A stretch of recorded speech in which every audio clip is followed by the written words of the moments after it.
Backus. And Ryan Knoth is here from Joseph Phelps to present Backus. It's funny, when I went there the last time, they were like, oh, this wine, we don't want to show it a lot, and it's like, we're going to be very confidential. I'm like, well, somebody's got to drink it. And then when I saw that they were going to present this wine here, I was like, this is fantastic. This is a beautiful vineyard, one of the ones that's most visually identifiable. The top of it is just across the street from Dalla Valle, you can see, and then it slopes down and literally across the street from Screaming Eagle. But it really exemplifies this runoff phenomenon that Aaron was talking about. And so now we're tasting the Backus vineyard, which is, if I can get this right, it's right there. And it has a little tower, like a little turret. So that's why when I said it's one of the most visually identifiable vineyards, it's because it has that sort of, when you drive by it, you can see it a lot easier than other sites. So thanks for being here, Ryan. Tell us what we need to know. Yeah, thank you. Good afternoon, everyone. Yesterday, Antonio and I were talking. He was quite surprised. Why didn't you bring the Insignia? I think Joseph Phelps is known for Insignia. It's an iconic wine. I think we'd be remiss not to talk a little history of Phelps and Joe Phelps and his pioneering spirit and kind of what established us. He came to the Napa Valley in the 70s. He bought a 600-acre cattle ranch in St. Helena in 1973, and in 1974 was the first release of Insignia. So Insignia was the first wine to ever be labeled in California as a Bordeaux blend, a red wine. So when I think of Insignia, it's a blend of all our vineyards in Napa. We have 8 estate vineyards up and down Napa. So it's very reflective of the vintage of Napa as a whole. But if we start talking about, individual sense of place, I thought, we have to go to Backus. We have to talk about Backus. Backus was first it was developed in 1975.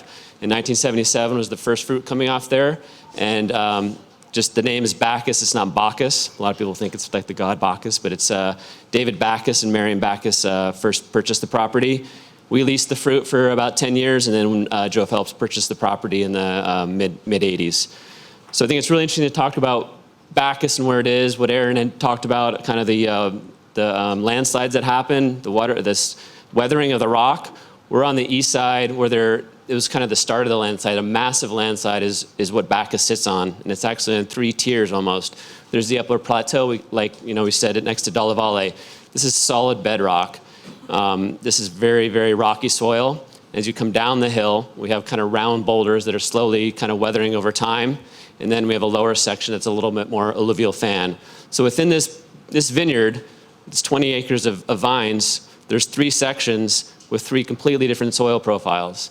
I mean, we can't say enough about soil and the history of Napa. We have over 33 soil orders in Napa. It's half of what the entire soil is in the world.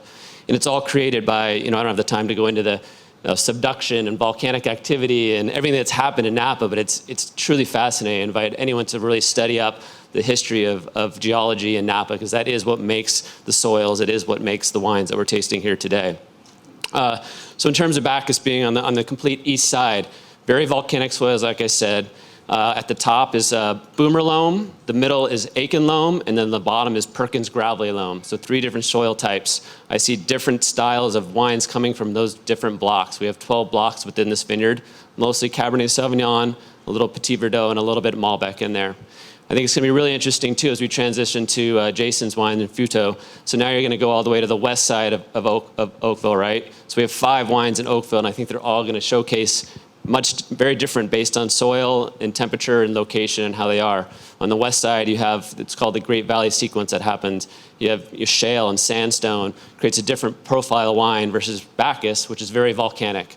So the wines tend to have a lot of structure from that volcanic rocky soil. There's also a lot of elegance and purity in the wine. So I always get this kind of iron mineral quality to the wines, but there's always like a floral kind of top note of violets in it.